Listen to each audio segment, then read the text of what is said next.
এছাড়া সবাই ক্ষতিগ্রস্ত। মুত্তাকি ছাড়া কখনো সফলতা অর্জন করা সম্ভব নয়।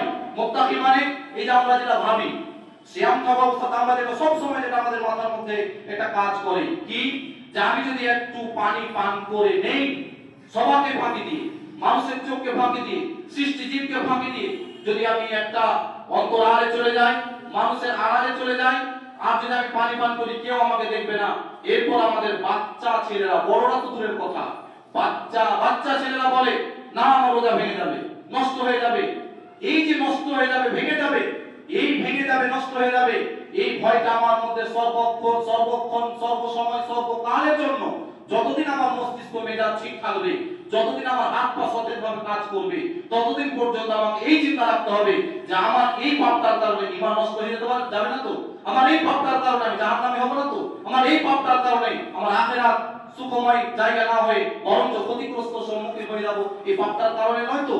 যদি আমার মধ্যে এমন কাজটা হতে পারে, তাহলে আমি এক মাস রোজা রেখে এক মাস সিয়াম সাধনা করার পরে আমি সফলতা অর্জন করেছি। আমার প্রচেষ্টা সাকসেস, আমার উদ্দেশ্য পূর্ণ হবে। উদ্দেশ্যটা হচ্ছে লাআল্লাকুম তাত্তাকুন, রোজা রাখার মধ্যে দিয়ে ভয় ভীতি অর্জন করা, কারো উপরে জুলুম নির্যাতন করা থেকে নিজেকে যেন বাঁচানো, কারো সম্পত্তি হরণ করা থেকে, কারো অধিকার নষ্ট করা থেকে, সার্বজনীন পাপ থেকে নিজেকে সংযত রাখা।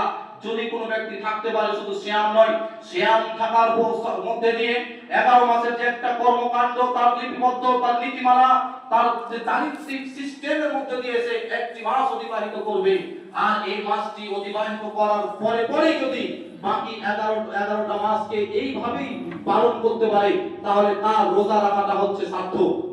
তার রোজা রাখাটা কি হলো বলেন তো, বললাম সার্থক হয়েছে।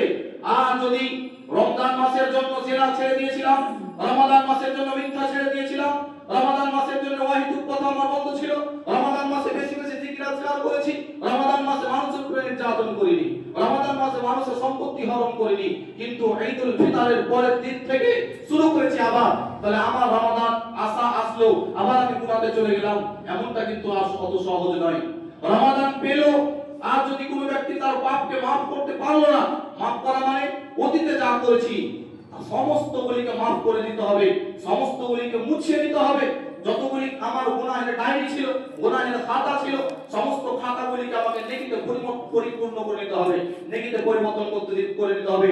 ওয়াইবাদুলিল্লাহু সাইয়্যাতিহিম হাসানাত, যারা তওবা করে, ইস্তেগফার করে, ঈমান আনয়ন করে, আল্লাহকে সত্য বলে বিশ্বাস করে, স্বীকৃতি প্রদান করে, আল্লাহই আমার জন্য যথেষ্ট, আলাইহিসসাল্লাহু বিকাফিন আবদা, বিপদ আপদের সমস্ত জায়গায়, সমস্ত স্থানে আমার জন্য যথেষ্ট হলো মহান আল্লাহ রাব্বুল আলামিন।